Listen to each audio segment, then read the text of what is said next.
Am I not turtly enough for the Turtle Club?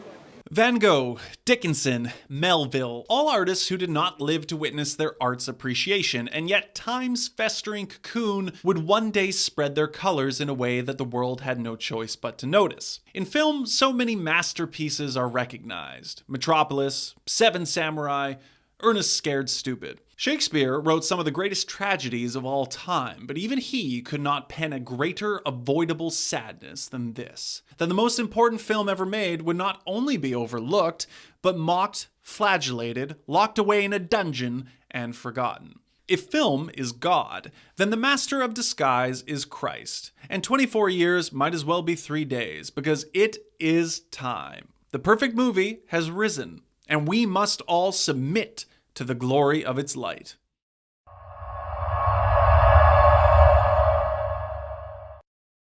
It's the year 2000. Dana Carvey and Afro Man are riding high, the former thanks to his appearance in Little Nicky as the referee, as well as his previous collaboration with Michael Myers. Carvey was celebrated for his vast trunk of impersonations, and Revolution Studios was looking for a family-friendly comedy, one that could finally top North.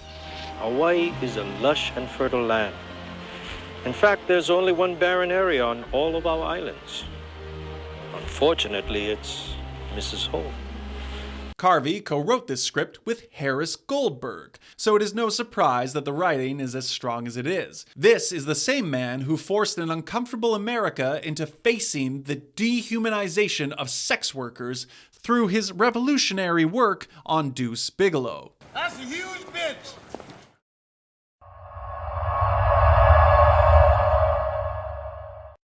For this video, I asked artificial intelligence to summarize the Master of Disguise, and this is the response I received. Pistachio Disguisey, a mild-mannered man who discovers that he is part of a family of masters of disguise. After his parents are kidnapped by an evil villain, Pistachio must learn the art of disguise to rescue them. Using various personas, he navigates a series of comedic situations while attempting to thwart the villain's plans. The film is known for its slapstick humor and Carvey's over-the-top character transformations.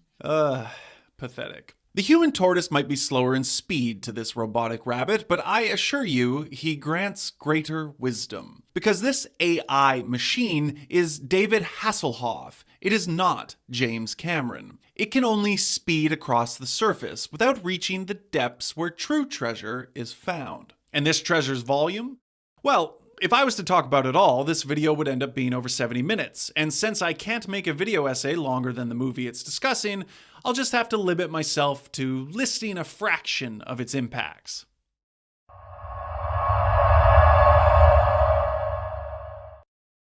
The most important facet of the film, and yet the one most often misinterpreted. Sorry, George Washington, no cherry tree for you. You might think Dana Carvey is just doing impressions, funny voices and faces, but every character goes deeper than that. They are the fanciful wrapping paper that one must tear open to find the gift inside. Let's briefly look at them all. The Turtle Guy. Turtle! A parody of extreme wealth, conservative affluence hiding in its shell, forced to repeat the same mantra over and over, and the absurdity of exclusion based on class. Pistachio's most endearing character for a reason, especially when his limit breaks, forcing him to quite literally eat the rich before spitting his claim back, acknowledging that no real change in this system can be permanent. Prince Lalijama. A scathing satire of racial stereotypes. India, India, India, India. Did you know that when former Canadian Prime Minister Justin Trudeau received backlash for apparent brownface, he was actually dressed as this character, as Master of Disguise is his favorite film? Gabby Num Nums. Run along. Touching me. Gammy, run Pushing along. me. There's pressure. All right. Pressure. Go, Moving go, me back. go. Touching. Simultaneously attacking older women unable to admit time's effect on the value of their coital surrenders, while at the same time foreshadowing the eventual issue of population collapse. We're never going to make babies. Mr. Peru. Male genitalia inadequacy and how it specifically targets men south of the equator. You had a little winner and some dinos. Oh yeah. Quint from Jaws. That's how you better eat me. What? So often, our jobs, our purpose, our missions in life are so easily distracted by the warm, fuzzy feelings of a past we cannot return to, but nevertheless try. This is why Quint paddles a rowboat. Allusions to the Great Gatsby so blatant, they might as well be Cyrano de Bergerac's wine glass. More than a little on the nose. Cow Poo Man. No need to spend much time on this one.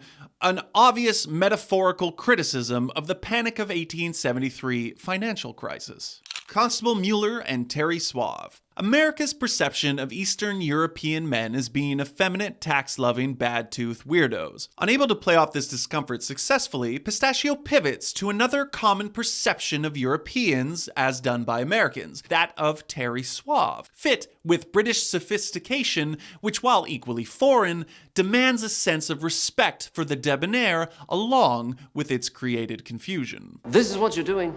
This is what I want you to do. Cherry Pie Man. Representing the danger of sugary sweets, though instead of the slow creep of heart disease and diabetes, here the death allegory is more immediate, hence headshots. George W. Bush. Folks around here call me W. Perhaps the post-9/11 patriotism of a nation seeps in a bit here, as the president travels overseas to capture and stop evil. It is enough to present Bush as a hero, while slipping in a subtle barb that his efforts at justice occur in conjunction with an environment of luxury. I call upon all nations to do everything they can to stop these terrorist killers. Thank you. Now watch this drive. But Pistachio's most ridiculous character is himself, who we see as all of us, diminishing aspects of our personalities, causing pain and discomfort by not living as we truly are. It is only by embracing all facets of his being, ignoring the confines placed upon him by family or society, that the man can become men, the well-rounded extremities balanced into a perfection capable of conquering the abyss.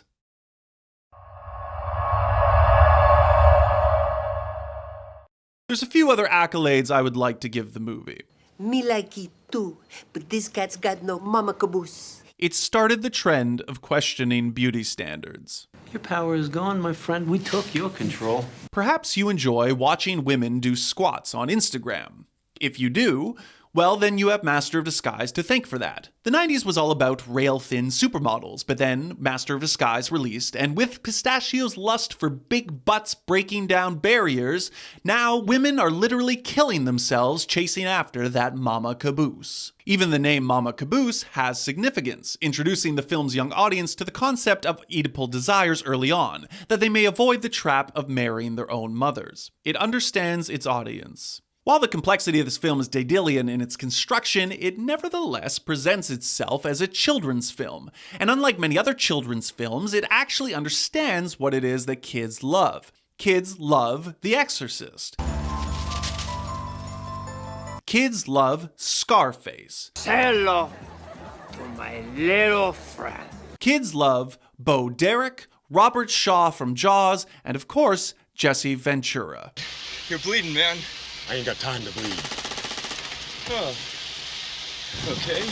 The art of transition. When I say art of transition, I am not speaking about a particular scene in Terrifier 1. I am speaking about editing. Editing is often overlooked in film because of the constraints modern movies place on the craft. Editors are like great painters, forced only to slap on the dull shades of bone that align minimalist two-bedroom apartments. In recent memory, only Star Wars has been granted the courtesy of creative transitions, the wipes we all love, but Master of Disguise does better than wipe.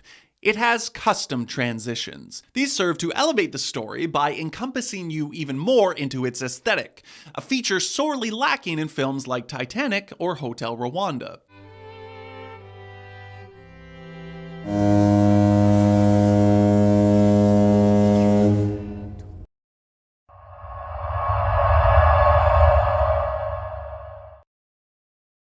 And after all that I have just listed, how did critics respond to the film?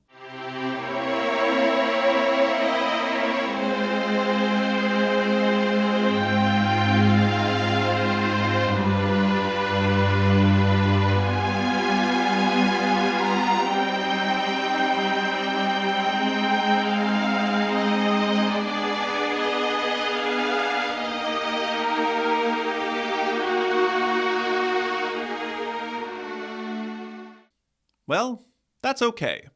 Because these are the same critics who loved The Last Jedi and despised Grandma's Boy. Critics didn't like The Thing, Running Scared, or Heavyweights, and I would much rather spend time with those films than many of the Oscar darlings that each year are as thoroughly filleted as they are quickly forgotten. And the Oscar goes to Crash.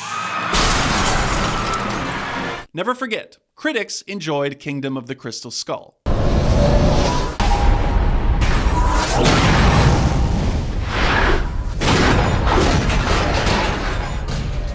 Never forgive, never forget.